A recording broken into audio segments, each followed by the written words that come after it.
Cops, Central Organization of Police Specialists. Fighting crime in a future time. Protecting Empire City from Big Boss and his gang of crooks.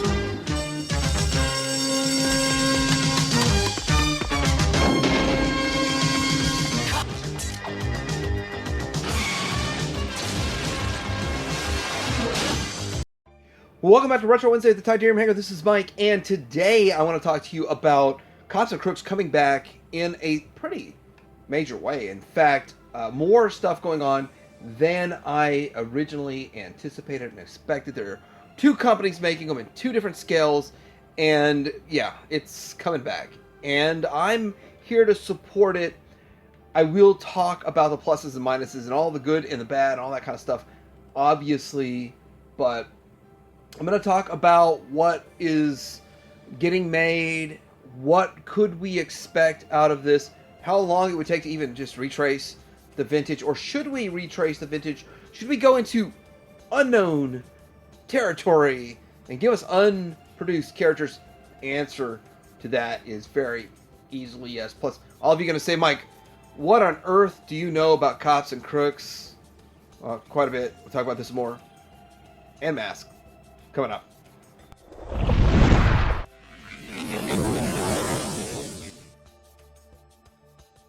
Before I get into all of this, I want to say that Thursday, Loyal Subjects is supposed to be having some big reveals, a special reveal. I'm hoping a little bit of Wave 2 stuff. I'm hoping they show us Scott and T-Bob. I hope they show us the SCC version of this, but anyway, we'll see what it is, and if the news comes out early enough and it's important enough, I'm going to make that video on Thursday. If not, I'm just going to review a really cool Insecticon that I got from Shozi, but tune in Thursday either way.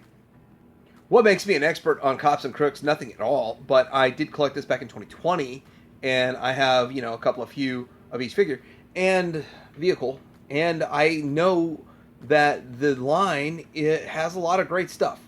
And I know a lot about the line because I've collected the line, and I've kind of looked forward to seeing modern representations of these, but it's kind of a mixed bag. One of the problems of bringing about a 1/12 scale or 6-inch scale of Cops and Crooks is that the vintage stuff already looks great. It looks the part, it is quite stylized, but it's also almost as tall as the modern era. In fact, they were in the modern era back in 88 or 87 when these things came out. And with that, it's kind of like, well, do we need 6-inch scale? Do we want 3.75-inch scale? Or is it better to collect vintage, the modern stuff, or a mix of both? Why am I even talking about all this stuff? Well, this figure is pre-order exclusively at BBTS Big Bad Toy Store, Big Bad Workshop, but I saw this on Fresh Monkey Fiction also. So Fresh Monkey Fiction is the company making this figure, but Big Bad Toy Store wants it as an exclusive. I don't know if the whole line will be an exclusive. There's not a lot of information. In fact, I would love to see an interview with somebody that really knows what's going on with this, but I was a little bit surprised, not shocked, just a little bit surprised, and a little bit pleased. And I've got to say, when you roll out a new toy line, hardcore collectors such as myself, we salivated at the idea of getting something that was never made before. And when you get something that was never made before, that's exciting and fun. But to get, okay, I've got a few, I don't know how many, a few of the Bulletproofs. It's a great figure. I like Bulletproof, and it's a good one to start. But you have to understand the business. You have to try to capture the largest audience. You want to get the normies in there. You're about to hear more about normies on my channel. You got to get the normies in there. You've got to get the casual collectors. And then you got to rope in the hardcores. Now, the hardcores probably will bite, but they're still going to kind of sit back and think, do I want this? The problem is when you get into something as niche as the Cops and Crooks, and you're doing it with a smaller company that's not a Hasbro, or that's going to put hundreds of thousands behind a whole wave of 4, 6, or 8 figures. I mean, one at a time, the next one doesn't get the support, the whole line fails. And those are problems. I want to support this. I want this to have legs and to carry, and that's why I'm actually making this video. So I do understand the business well enough to understand that you have to make big players, top tier players, and yeah, Bulletproof is actually one of those to make. In fact, the reason he's a good one to start with is because the vintage figure, complete and in good condition, is a $100 figure, and you're selling this figure, which is a little bit taller, about, you know, a quarter of an inch, half an inch, I don't know, a little bit taller. They don't show reviews side by side with the vintage, which would be nice. It's a $40 figure. 40 is not bad considering how super ultra niche this is. There's not very many Cops and Crooks collectors in the world. In fact, I collect 100 different toy lines, and I would say Cops and Crooks rates like in the 20s, 22, 23rd best toy line that I collect. That's not bad. That's not a knock against it. It's just there's so many amazing toy lines that came out of the 80s, and this just isn't as high up there. It's not a G.I. Joe and all of them, but it still is pretty cool overall. But now there's 29 figures in the vintage line, and will they recreate all of them? And there's 9 vehicles. Will they recreate all of them? You start wondering about all of this stuff. Will they make any vehicles? Probably not. The chances of even getting these 29 figures is next to impossible. And by the way, getting all of these, I'll probably be collecting Social Security before a company like Fresh Monkey Fiction makes all 29. And that's not a knock against them at all in the slightest. It's just reality. The reality we have to live in. So making videos like this is the reason that I want to help the company in maybe future decision making areas. But looking at this, what would I pick? Probably Buttons McBoom Boom's super big. Long Arm is a super big one.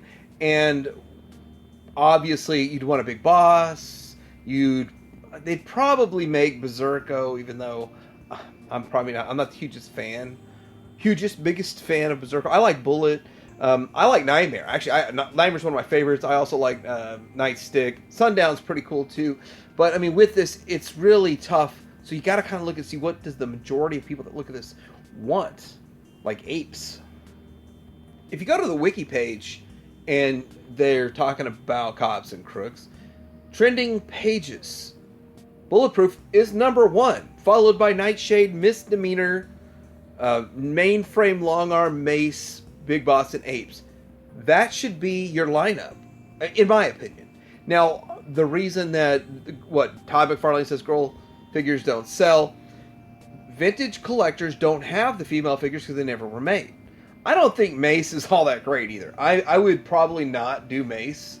It's just the figure's just not a great figure to me. But maybe the modern version would really, maybe it would resonate better. Long Arm is awesome. I would love Long Arm. And there's more in this video to come to talk about Long Arm. Big Boss you have to make. I mean, it's just kind of like an obligatory thing.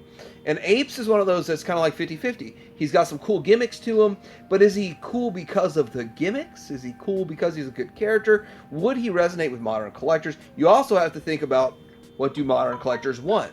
So with this first release, let's look at what are we doing better with the modern figure than the vintage figure. Now, somebody did make a comment that the cyborg kind of stuff was only on the torso, not on the legs. But the vintage toy shows it on the legs, so that's probably what they're copying. I actually don't know if the animation was the cyborg stuff on the legs too. I don't know. But looking at all of this, does it look better? Yeah, it looks a little bit better. It's brought into modern technology with butterfly joints, double jointed elbows instead of single jointed elbows, double jointed knees instead of single jointed knees. The waist swivel's probably not going to beat an O-ring in positioning, but in longevity will last longer. Having the true thigh swivel is going to be better, probably better ankle articulation with it. So there's going to be more articulation with it. At the end of the day, though, what we got back in the day was a big G.I. Joe figure, and they did a pretty good job with it. And with all of that, a good-looking big G.I. Joe figure. I mean, you decide. But I think the jacket was better back in the day. since I've already reviewed all these, I can just be lazy and screenshot my stuff here. But looking at the vintage jacket, it has tampographs on it for some line work and some buttons and all of that. And that does look good. They are including a brown belt on the new one, but looking at it side by side, the vintage jacket I think is still more interesting.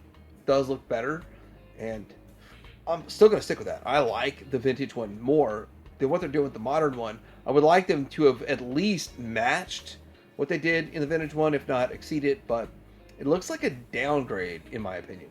Yeah, they got some buttons though. They're sewn. Are they sewn in buttons? That's weird. Well, that's good. Now, Chicken Fried Toys has been talking about the Sundown for years. It feels like 2 years. It might be a year and a half.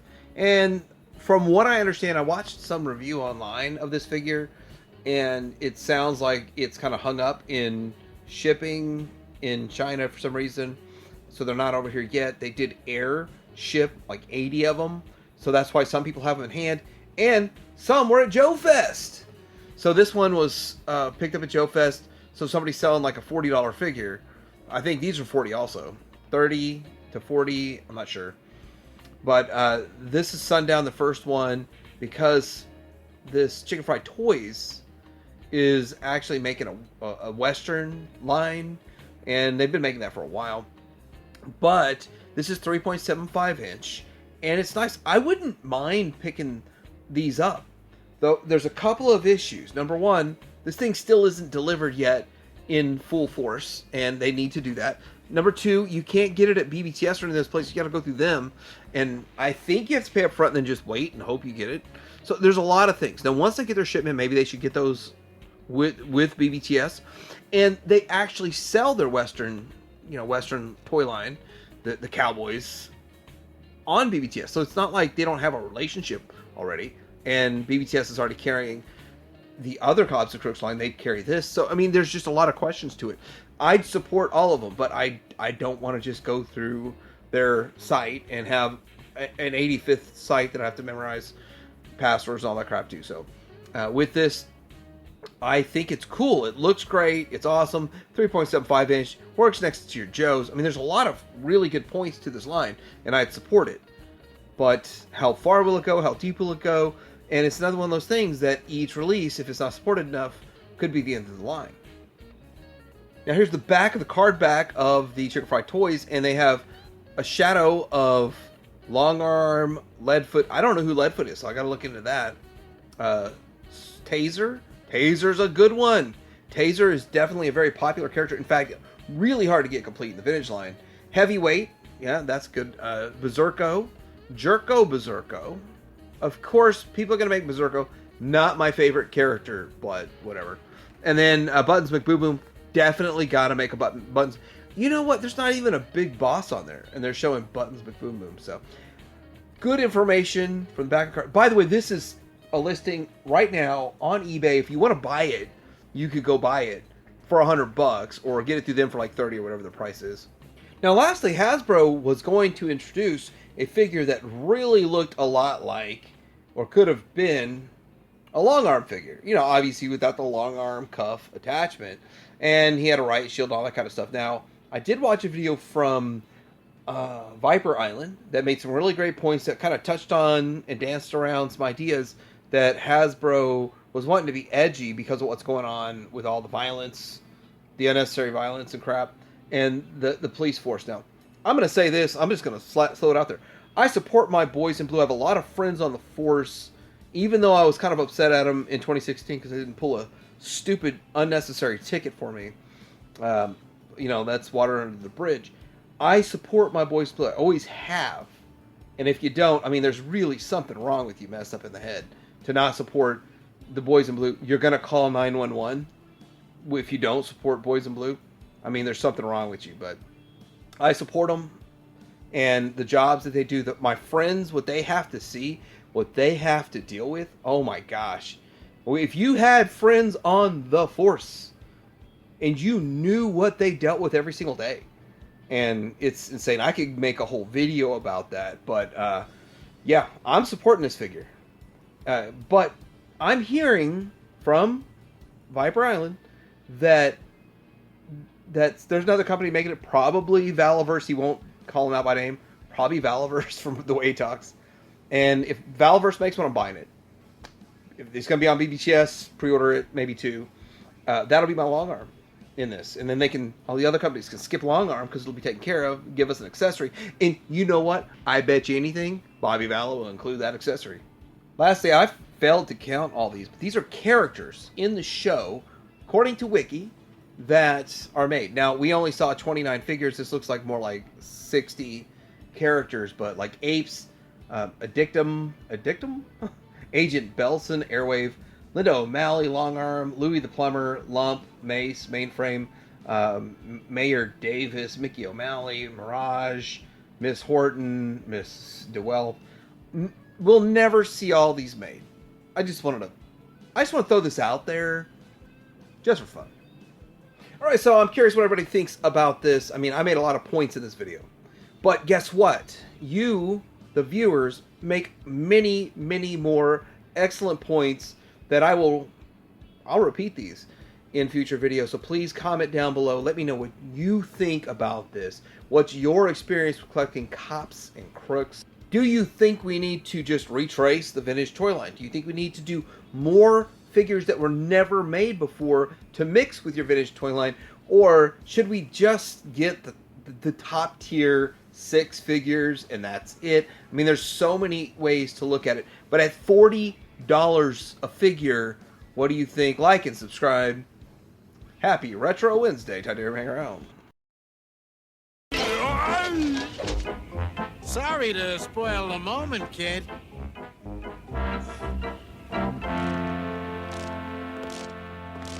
What do you know? They left the loot. You pulled the heist off without a hitch? How much loot did you get? Let me see. Well, Big Boss, we did have a little problem with the loot. But how do you feel about sandwiches? Prosecco! The rightful owners, and the Zeppelin was remoored above Empire City, thus ending the case of the stuck-up Flint. Case closed.